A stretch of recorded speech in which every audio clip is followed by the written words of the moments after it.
सबसे जरूरी सवाल, इनका हिंदुस्तान के प्रधानमंत्री के साथ क्या रिश्ता है और कैसा रिश्ता है? ऑस्ट्रेलिया में प्रधानमंत्री जाते हैं और जादू से State Bank of India $1 billion loan Adani ji को ऑफर करता है।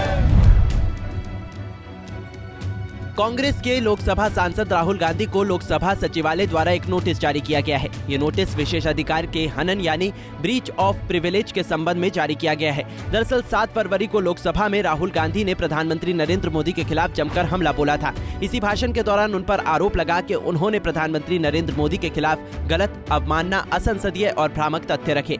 ये आरोप बीजेपी सांसद निशिकांत दुबे और संसदीय कार्य मंत्री प्रहलाद जोशी द्वारा कांग्रेस सांसद राहुल गांधी पर लगाया गया है। राहुल गांधी की प्रधानमंत्री पर इसी टिप्पणी की वजह से उन्हें सचिवालय की ओर से पत्र लिखकर नोटिस भेजा गया है। सचिवालय ने राहुल गांधी से इस नोटिस पर 15 फरवरी तक जवाब मांगा है। 7 फरवरी को लोकसभा में राहुल गांधी के भाषण के बाद माहौल काफी गर्मा गया था।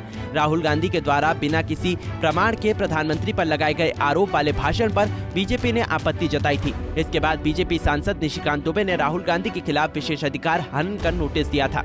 बीजेपी सांसद निशिकांत दुबे ने लोकसभा स्पीकर को पत्र लिखकर कहा था कि कांग्रेस सांसद राहुल गांधी ने 7 फरवरी को संसद में बगैर किसी प्रमाण के प्रधानमंत्री पर आरोप लगाए। उनके द्वारा प्रधानमंत्री पर लगाए गए आरोप गलत और भटकाने वाले थे। निशिकांत दुबे के अलावा संसदीय कार्य मंत्री प्रहलाद जोशी ने भी राहुल गांधी द्वारा प्रधानमंत्री नरेंद्र मोदी पर टिप्पणी के खिलाफ लोकसभा अध्यक्ष को एक पत्र में लिखकर कहा गया था कि नियम 380 के तहत राहुल गांधी के कुछ असंसदीय, असम्मानीय आरोप को सदन की कार्रवाई से निकाल दिया जाए। अभी आपके मन में सवाल ये भी उठ रहा होगा कि आखिर राहुल गांधी ने अपने भाषण में ऐसा क्या कह दिया था कि उन्हें सचिवालय द्वारा प्रिविलेज नोटिस जारी कर दिया गया। क्या कहा था राहुल ने? आपको बता दें कि राहुल गांधी ने अडानी के मुद्दे को लेकर पीएम मोदी और भाजपा पर निशाना साधा था। राहुल गांधी ने पीएम मोदी पर आरोप लगाया था कि उनके विदेशी दौरों के बाद ही गौतम अडानी को बाहरी देशों में काम के कॉन्ट्रैक्ट मिलते थे। राहुल गांधी ने सवाल पूछा था कि पीएम के दौरों के दौरान कितनी बार अडानी या उनकी कंपनी के लोग विदेश यात्रा पर गए हैं।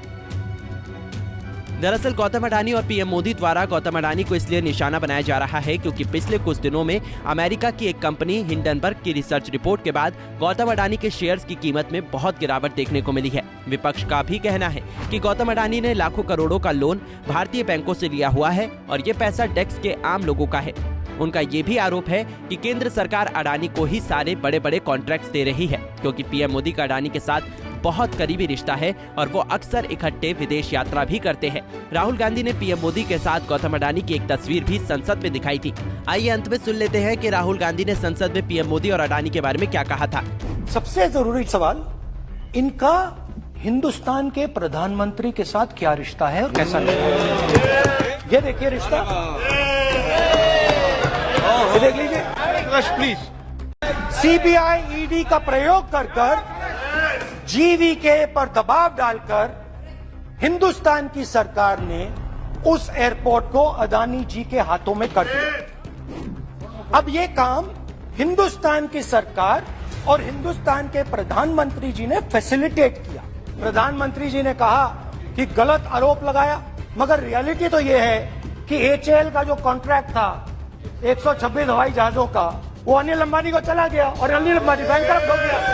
ऑस्ट्रेलिया में प्रधानमंत्री जाते हैं और जादू से State Bank of India $1 billion loan Adani ji को ऑफर करता है। आपको बता दें कि राहुल गांधी के भाषण के इन हिस्सों को संसद की कार्यवाही से हटा दिया गया था। Bureau report, Punjab Kesari TV.